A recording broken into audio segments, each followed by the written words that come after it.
Hello friends, in this video we will learn about properties of integers under multiplication. So we have closure property, commutative property, associative property and multiplicative identity. Closure property. If we multiply plus 5 with minus 2, we will get minus 10 because a positive and negative I am multiplying, so answer is always a negative one.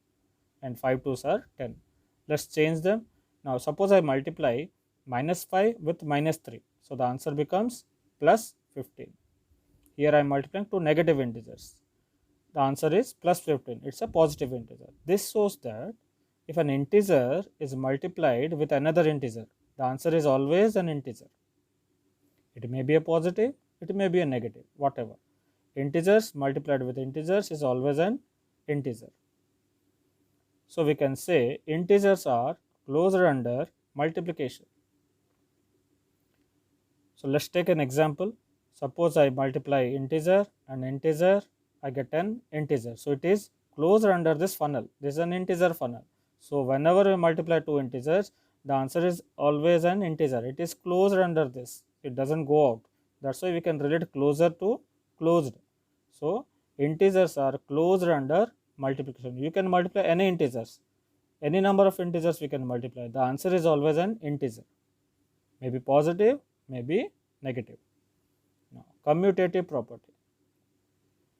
We can see two arrangements of apples. In the left side arrangement, we have two groups of 6 apples. We have two groups of 6 apples. And on the right side, we have 6 groups of 2 apples. In each group, we have 2 apples, and like that, 6 are there. So, the left side arrangement we can say is as 2 groups of 6, or in the right side we can say 6 groups of 2. In both the cases we get 12 apples only, we can even count them. So either I make 2 groups of 6 or I make 6 groups of 2. Both are the same. That means 2 multiplied by 6 and 6 multiplied by 2. Both are same. So we can just exchange their places. We can see we have just changed the positions of 2 and 6. But we are getting the same answer. Let's take an integer now.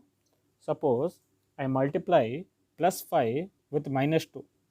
I get minus 10. Now let me just change the position of plus 5. So plus 5 I am writing second position and minus 2 I am writing at first position. So I get again minus 10. This shows that we can multiply the integers in any order. Here plus 5 into minus 2 or minus 2 into plus 5, both are same, that is minus 10. So in place of them we can put any integer. It may be a, it may be b. Just change their positions, we get the same answer. So we can say integers are commutative under multiplication. Commutative, commute means to change the places, exchanging. So integers are commutative under multiplication.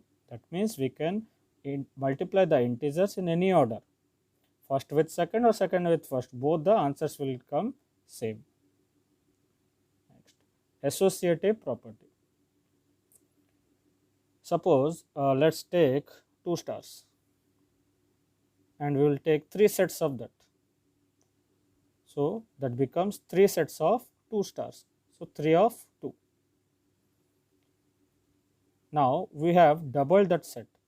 Already we have taken 3 sets, that one we have doubled now. So we can write it as 3 multiplied by 2 again multiplied by 2. So the set of 3 and 2 we have doubled it. So it's 2 groups of 3 sets of 2. Now that becomes 12. We can count them. 6 plus 6 becomes 12 because in the first group we had 6 stars. So we have just doubled it. So we get 12. 3 2s are 6 multiplied by 2 we get 12. Now let's take 2 stars. Now this one can be said as 2 of 2. 2 groups of 2 stars. Like that we take 3 sets. First one is 2 groups of 2 stars. So total there are 4. Like that we have taken 3 sets. So this can be written as 3 sets of 2 of 2. You can see that 3 sets are there. Each set is having 2 of 2. That is 2 2s are 4 stars. So total we have 12 stars. So we can see just we have changed the groupings of them. In the first one, we have done 3 multiplied by 2, again multiplying by 2. In the second one, we have first taken 2 and 2, then we are multiplying by 3. So here we can see just we have changed the groupings. So groupings are changed using the brackets here. In the first case, 3 and 2 are multiplied first, then we are multiplying with the third number. But here 2 and 2 are multiplied first, then we are multiplying with 3. So it can be said A multiplied by B multiplied by C is equals to A multiplied by B multiplied by C. Suppose we will change it using integers. So in the first group we have minus 3 multiplied by minus 2 multiplied by 2, and on the right side we have minus 3 multiplied by minus 2 into 2. So just you have changed the groupings. In the first case, the first two integers are grouped. In the second case, second and third are grouped. So let's see the answers now. So minus 3 multiplied by minus 2, we get 6. 6 into 2 is 12. In the second case, minus 2 multiplied by 2 get minus 4. When multiplied with minus 3, we get the answer as 12 in both the cases. That means we can group the multiplications in any order. First and second we can group, or else second and third, or first and third. The answers will remain always the same. So we can say integers are associative under multiplication. Remember the word associative. Associative means to make a group. So for groupings, always use the brackets. So just relate it with associate to groups and to brackets. So it will be easy to understand. Next, multiplicative identity.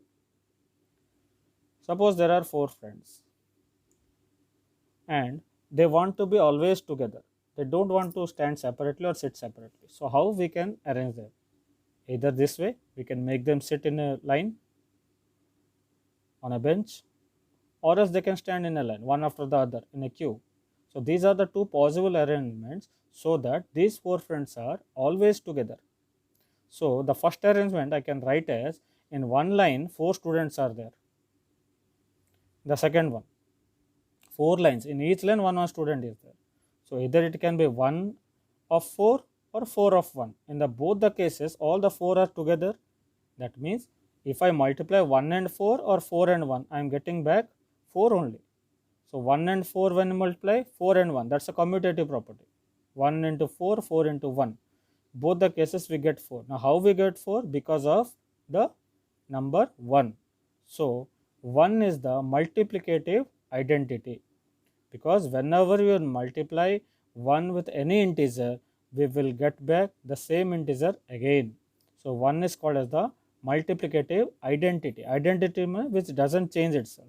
So 1 helps the integers to not to change their values. So if I multiply minus 3 with 1, I will get minus 3. If I multiply minus 2 with 1, I will get minus 2. If I multiply 5 with 1, I will get again 5. So we are getting back the same number. That's why 1 is the multiplicative identity. Thank you and keep exploring.